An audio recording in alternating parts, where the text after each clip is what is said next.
പക്ഷേ ഈ ശരീരമൊക്കെ മൊത്തത്തിൽ മുറുകി പിടിച്ചതുപോലെ കെട്ടി വലിച്ചിറുക്കിയത് ഒരവസ്ഥയാണ്. കഴുത്തിന് താഴോട്ട് മൊത്തത്തിൽ സ്തംഭിച്ചു പോയി. ഒന്നും അറിയില്ല. സുഹൃത്തുക്കളെ നമസ്കാരം. ഞാനിപ്പോൾ നിൽക്കുന്നത് ബാലരാമപുരം ഐത്തിയൂർ എന്ന് പറഞ്ഞ സ്ഥലത്താണ്. ഇവിടെ വരാനുള്ള കാരണം എന്താണെന്ന് അറിയണ്ടേ? അപ്പോൾ അത് ഞാൻ പറഞ്ഞുതരാം. അതുകൊണ്ട് ഈ ഫോട്ടോയിൽ കാണുന്ന ഈ വേണുചേട്ടൻ്റെ ഇപ്പോഴത്തെ അവസ്ഥ ഞാൻ നിങ്ങൾക്കായി കാണിച്ചു തരാം. അപ്പോൾ ഈ ഒരു അവസ്ഥയിലാണ് വേണുചേട്ടനുള്ളത്. അപ്പം നമുക്ക് വേണുചേട്ടനോട് തന്നെ കാര്യങ്ങൾ ചോദിക്കാം. അദ്ദേഹം സംസാരിക്കും. ചേട്ടാ, എത്ര വർഷമായി വീണിട്ട്? 4 വർഷം ആവാൻ പോകുന്നു. അവിടെ ഒരു പാട് കണ്ടിട്ടുണ്ട്. പുള്ളി വീഴാൻ നേരത്തെ പിടിച്ച ആ പിടിയാണ് കേട്ടോ. അത് അവിടെ ആ ഒരു പണി അങ്ങനെ തന്നെ സ്റ്റോപ്പായി പോയി. അദ്ദേഹം ഈ വീട് ബ്ലോക്ക് ചെയ്ത് കിട്ടിയ വീടാണ്.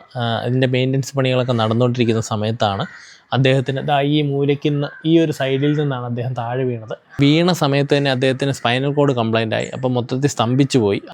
ആംബുലൻസിൽ ഉടനെ തന്നെ മെഡിക്കലിൽ കൊണ്ടുപോയി.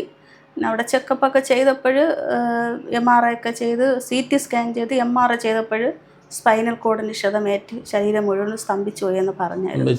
ഏകദേശം ഈ ഒരു അവസ്ഥയിലോട്ട് മാറിയിട്ടുണ്ട്. അപ്പോൾ ഫിസിയോതെറാപ്പി ചെയ്യാനുള്ള സാഹചര്യം ഇപ്പോൾ ഇല്ല. കാരണം എന്ന് പറഞ്ഞാൽ ഒരു ഫിസിയോതെറാപ്പിസ്റ്റിനെ വരുത്തണമെങ്കിൽ തന്നെ അത്ര എക്സ്പെൻസീവാണ്.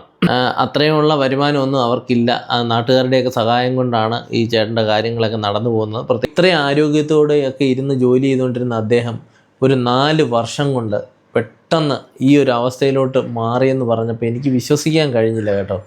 എൻ്റെ സുഹൃത്തുക്കളായാലും അല്ലാത്തവരായാലും എല്ലാവരും ഇദ്ദേഹത്തിന് വേണ്ടിയിട്ട് എന്തെങ്കിലും ഒരു ചെറിയ ഒരു സഹായം ചെയ്യണം കേട്ടോ. കാരണം നിങ്ങളുടെ ഒരു ചെറിയ സഹായം പലതുള്ളി പെരുവെള്ളം എന്ന് പറയുന്ന പോലെ വലിയൊരു സഹായമായി മാറും. അപ്പോൾ എനിക്ക് കൃത്യമായിട്ടും അറിയാം അങ്ങനെ മാറും എന്നൊരു ഉറപ്പുണ്ട്. ആ ഒരു മനസ്സോടു കൂടിയാണ് ഞാൻ ഈ വീഡിയോ ചെയ്യുന്നത്.